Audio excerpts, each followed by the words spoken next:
waxaan doonayaa arrin aan in badan cidi wax ka odhan inaan ka idhaahdo taas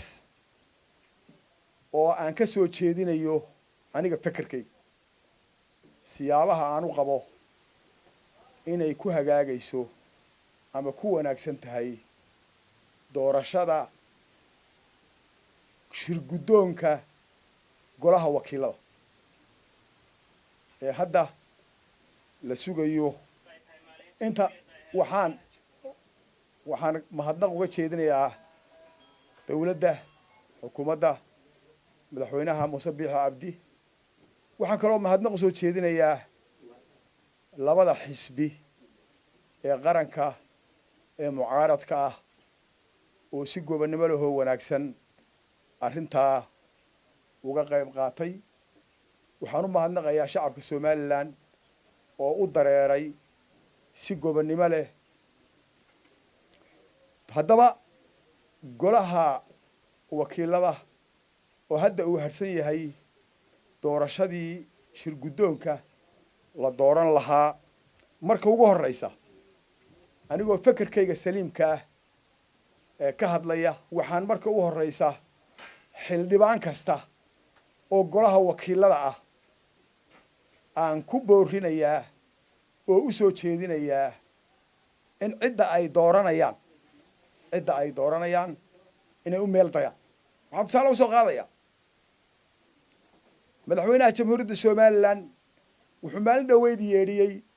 oo sheegay inuu faratoon taageerayo bal waxbaan tusaale u soo qaadayaa Yaasiin Maxamuud Xiir markii kulmiye isu yimi dad baa isu soo taagay doorashada dad doorasho isu soo taagay waxaa doorasho isu soo taagay oo damac ka galay oo yeedhiyo oo yidhi anigu waxaan isu sharaxayaa ra'iisul baarlamaan Cali Baashi waa nin la yaqaan waa nin weyn waa nin muwaadina waa nin Somaliland aaminsan haddii kulmiye la yahay waxaanu yidhi maanta Cali Baashow iskaga hadh oo Yaasiin u dah Yaasiin Maxamuud Xiir u dah baa lagu yidhi wuuna yeelay waxaa isu soo taagay oo yidhi waxaan isu taagayaa ra'iisul baarlamaan inaan noqdo oo golaha wakiilada soo galo Cabdirasaaq Haas markii la iswaraystay ee la isu yimi Cabdirasaaq ilaahay raalliha ka noqdee isagaa wuxuu gooyey inuu Yaasiin uga hadho inuu ra'iisul baarlamaan doono waxaa ku xigay oo ra'iisul baarlamaannimada damac ka galay oo damcay inuu isu taago Axmed Xasan Cali Casoowi oo haddana baarlamaan ka tirsan hadal baanu wada hadalnay oo la wada hadlay mid hoose oo annaga na dhex maray dhexdayada Casoowe waxaanu ku qancinnay in maanta uu mudan yahay in Yaasiin looga hadho xitaa waxaa soo baray Somaliland ra'iisul baarlamaano badan waxaa soo maray Axmed Cabdi Xaabsade wuxuu ahaa nin deegaankiisu yahay Laascaanood iyo Buuhoodle inta u dhaxaysa waxaa ra'iisul baarlamaan noqday Axmed Maxamed Aadan Qaybe wuxuu ahaa nin deegaankiisu yahay inta Laascaanood iyo Buuhoodle u dhaxaysa waxaa ra'iisul baarlamaan noqday ra'iisul baarlamaanka hadda ka degaya Baashe Maxamed Faarax oo isaga qudhiisu dhalashadiisu tahay inta u dhaxaysa Laascaanood iyo Buuhoodle dhammaantood waxay ka soo jeedeen qoys markii aanu garnaqsaninay ninka leeyahay Casoowe waxaanu nidhi oo ku qancinnay oo uu nagu raacay oo si kal iyo laaba noogu raacay maadaama 30 sannadood somalilan ra-iisul baarlamaan dadkaasi ka ahaayeen aan iminka sheegayay meelahay degaan in maanta aanu dayno ninka la yidhaahdo yaasiin maxamuud xiir inuu noqdo ra-iisul baarlamaanka ninka u sharaxay in maanta aanu dayno ninka la yidhaahdo yaasiin maxamuud xiir inuu noqdo ra-iisul baarlamaanka ninka u sharaxay sidaas baa yaasiin ku yidhi waxaan halkan ka qeexayaa oo sheegayaa ninka la yidhaahdo cabdirasaaq khaliif wuxuu in badan waxaan dhegaystay ugu yaraan 4 hadal oo uu hadlayo oo uu ka hadlayo saxaafadda 4taa hadal ee uu hadlayey ee uu saxaafadda la hadlayey midaan xangaruufo lahayni kuma jirin midaan xangaruufo lahayni kuma jirin mana aha wax shakhsiyadayda iyo dadnimadayda aan ku been abuurayo xangaruufooyinka in sideedaba la ilaaliyo yaa wanaagsan waxaan ku keenay ereygan cabdirasaaq in badan baa waxaan ka maqlay bahalka kursiga mar hore aan isu sharaxay annaga cabdirasaaq inuu kursiga ra-iisul baarlamaanka u sharaxan yahay maalintii ay laascaanoo tageen ee ku dhawaaqeen baa noogu horreysay yaasiinna markaa waaba sharaxnaa cabdirasaaq waa nin dhalinyaro ah muddo koobanna xil ka soo qabtay dawladda awalla aan ku jirin fiilka siyaasadda muddo koobanna ku jiray muddadii koobnayduu ku jirayna mucaaradnimo kaga tegey weliba degdeg ku jiro degdeg uu ku jiro yaasiin maxamuud xiir haddii caawa la yidhaahdo geesdiir ilaa meesha la yidhaahdo ee ugu shishaysa ee boosaaso u dhow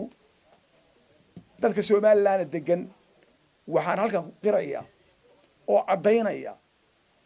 nin ka somalilaansan oo somalilan ahoo nool beeshuu doono ha ahaado cidduu doono ha ahaado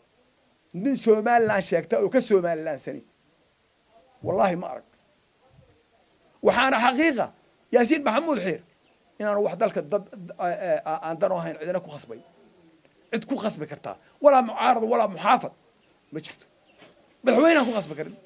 cid kale aan ku khasbi karin mucaarad baan ku khasbi karin muxaafid baan ku khasbi karin ummadda somalilan ee maanta soo gashay baarlamanka waxaan kula talinayaa codkooda inay u meel dayaan uguna meel dayaan sida loo kala mudan yahay markayga horeba waxaan 90% aaminsanahay in golaha wakiiladu sidaa arko ninkii dhalinyaraha argoona uu ogaaday 90%na la dooranayo yaasiin maxamuud xiir yaan aaminsanahay oo muuqatay oo aan cabdirasaaqna ka maqlay wuxuu yidhi haddii beedakeeda leeyahay doorashadu dadka xagtin bay keenaysaa dadka dhexdiisa qabiilka xagtin bay keenaysaa cabdirasaaq uu ka jawaabay uma jirta buu yidhi waxba kama jiraan 60kii iyo 69kii u dhacay doorashooyinkii dhacay xagtimihii ka abuurmay iyo xanaftii ka abuuratay iyo reerihii isku qabtay ilaa haddaba waa ishayaan mucaarad iyo muxaafid yaasiin waa isugu mid dalka sidii loo hagaajin lahaana waa nin ummadda dhex u ah oo xaqiiqa ninkaan aqoon baan u sheegaya waxa weeye nin waayeela oo nin weyna oo sida baarlamaanada u hogaaminaya oo horey baarlamaan u ahaa oo wasiir u ahaa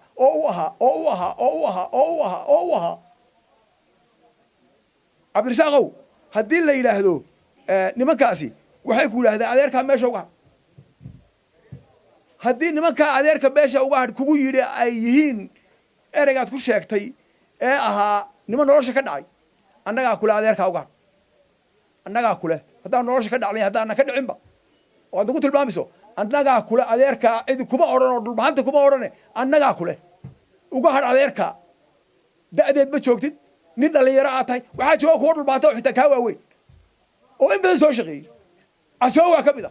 mukhtaar xabashi baa ka mid a wiil yar dhalinyaro aad tahay هدي اللي يقول هذا أديرك علمي عقلي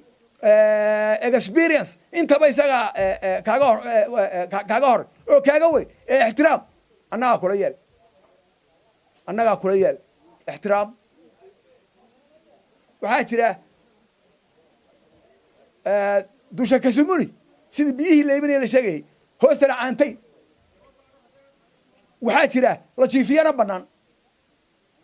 dadka badidiisu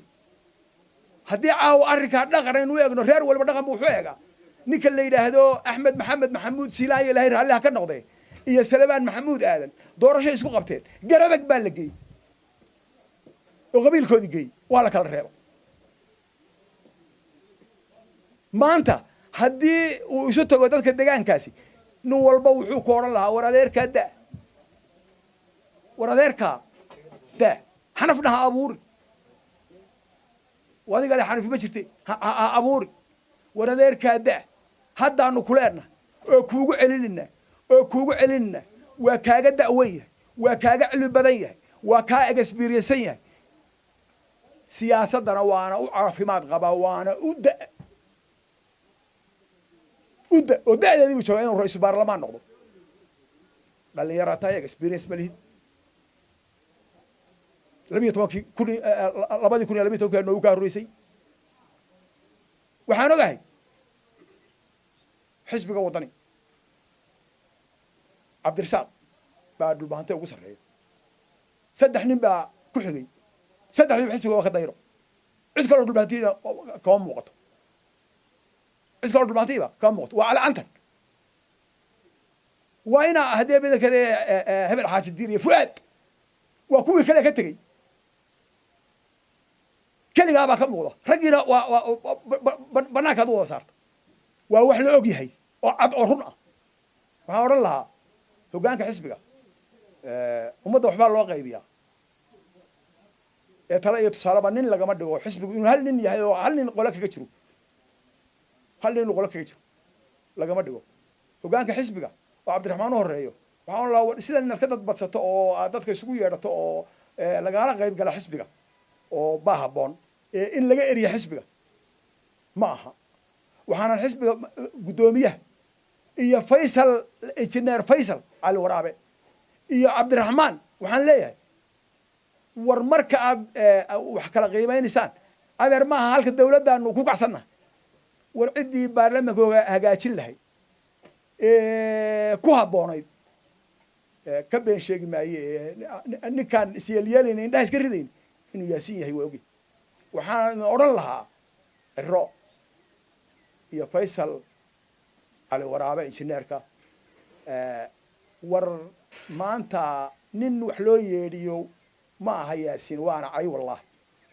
nin wax loo yeedhiyo ummadda somalilan iyo golaha wakiilada dadka shacabka somalilan waxaan odhan lahaa maanta waxaynu joognaa maalin aynu qofkaynu doorarno aynu baadhno oo aynaan nina nafsiga gelin nina aynaan maqaamkiisa weydaarin maanta yaasiin maxamuud xiir dal iyo dabad ninkii wax ka qaban lahaa weeye gaal iyo islaam beel caalam golaha wakiilada nin kaga habbooni ma jiro war haddaynaan saa yeelay oo saa u kala dambaynayn oo maanta haddaynu si toona qabiil ahaan u baxno aynu lagu odhan lahaa cabdirasaaq oo warjoog asaad xisbi ku cararaysa waa xisbi mucaaradar war xisbi mucaaradka kii la jiifiyaana bannaan lama aha burco u bedelayey qabiilka u bedelayey loo bedelayey ee barqa laga dhaaqay xisbi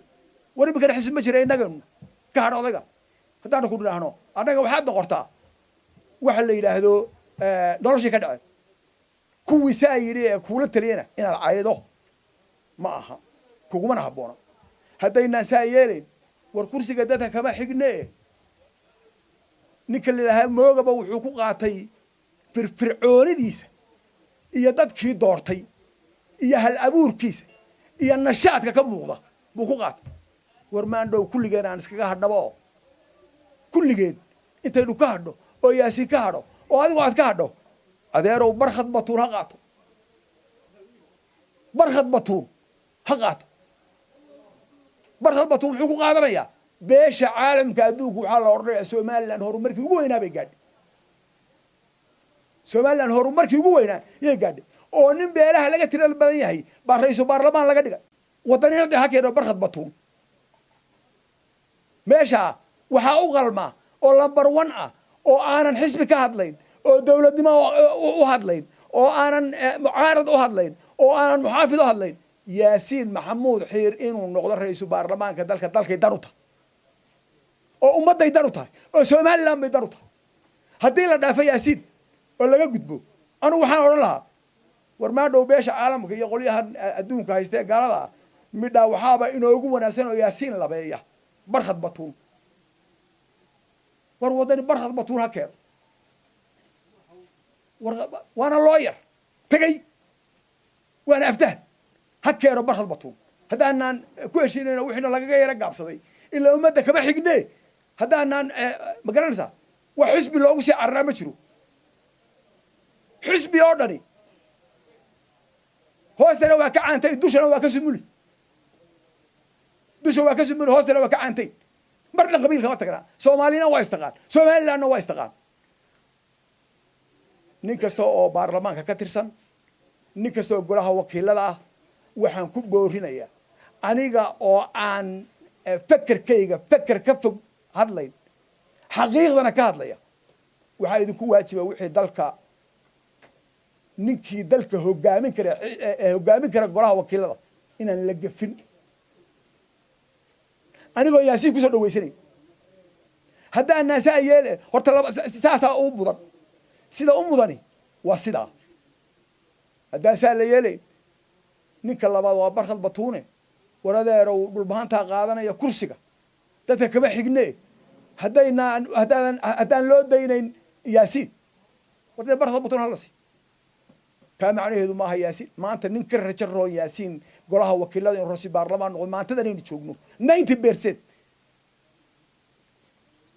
golaha wakiiladuna waa ogyihiin ama mucaarad ku cara ama muxaafid ku cara